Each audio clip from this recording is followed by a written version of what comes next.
September 1st. Temperature here in LA County is 77 degrees. And as you can see, there's still some rush hour traffic, people trying to get home. There was definitely a lot more traffic in the opposite direction than I'm going. So hopefully after I make this delivery, if wherever I'm headed, it will have died down. But I guess the plan, I think, is after I make this delivery, is basically I'll be going and finding some place to park for the night, and likely it'll be still, in LA area.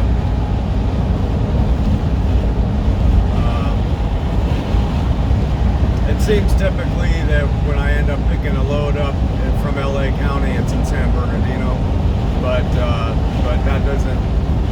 that shouldn't be, that doesn't mean there's not other loads to be picked up elsewhere. That's just what it's been so far. So we'll see what happens. So I figured I'd just go ahead and get this puppy rolling again, being that we're headed a little bit more southerly, with the sun out of the camera view. And experience some of this LA County traffic from a trucker's perspective.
I have 7.7 miles to go to my destination, 5.3 miles to my next exit, it would appear, something like that.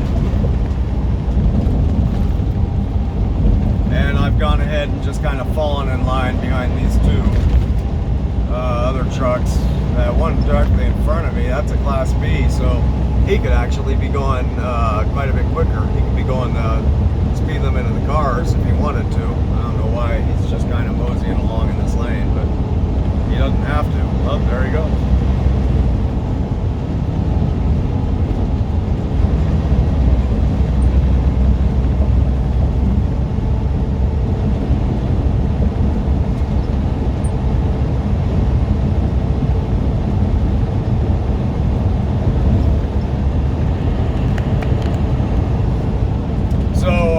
Another little educational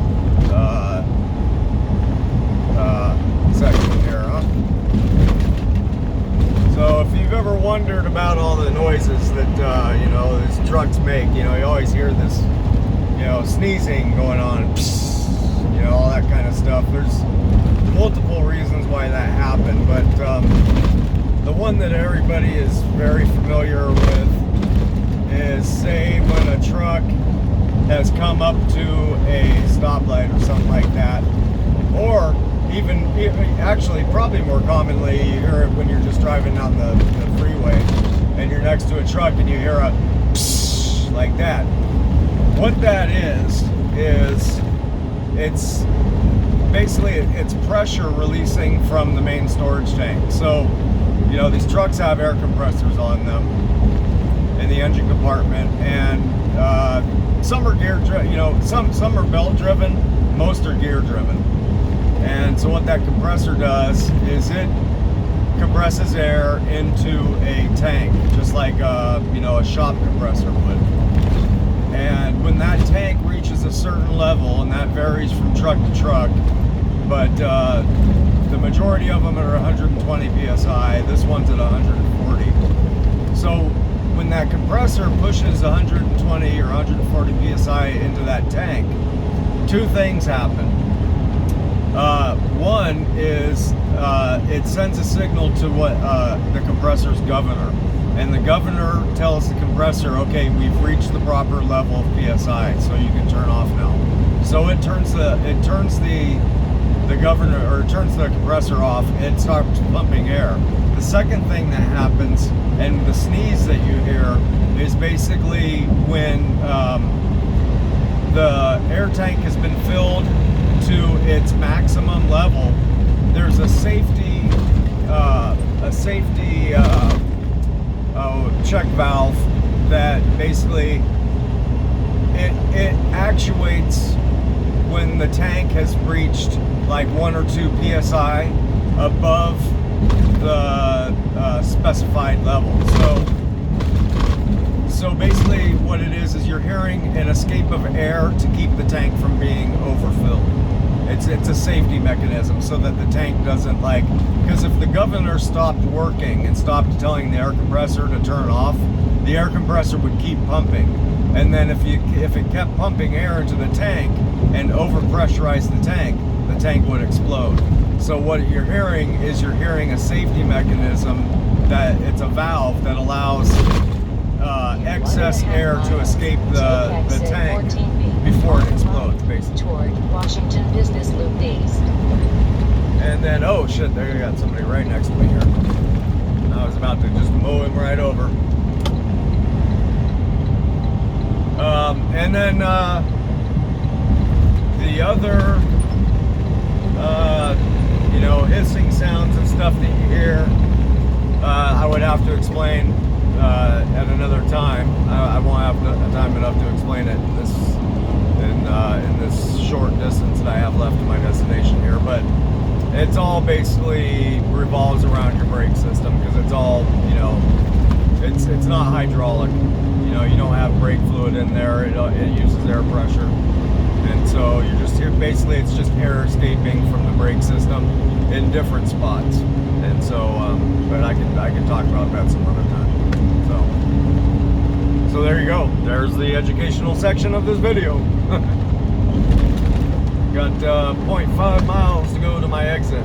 Let's see, 14B, Washington B. Take exit 14B on the right toward Washington Business Loop East. Sorry, Sheila, I was doing your job. It's my bad. That's my bad. She hates it when I do that. She wants to say it. There we go. She's gonna say it again. Watch.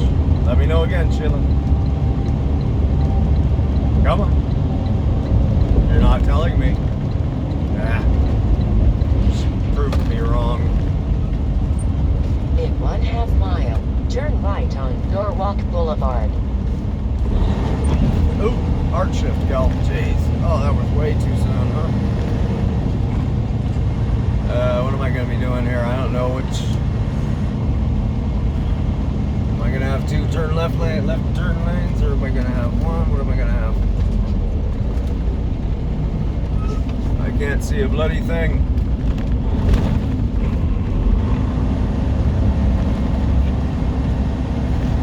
Looks like I'm just kind of taking up 2. Oh wait.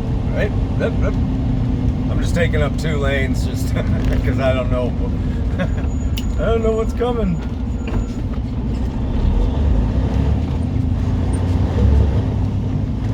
guess I'm being that truck driver. Being the truck driver everybody bitches about, complains about on the CB radio. Turn right on Norwalk Boulevard. Whew, man, that was been a long day.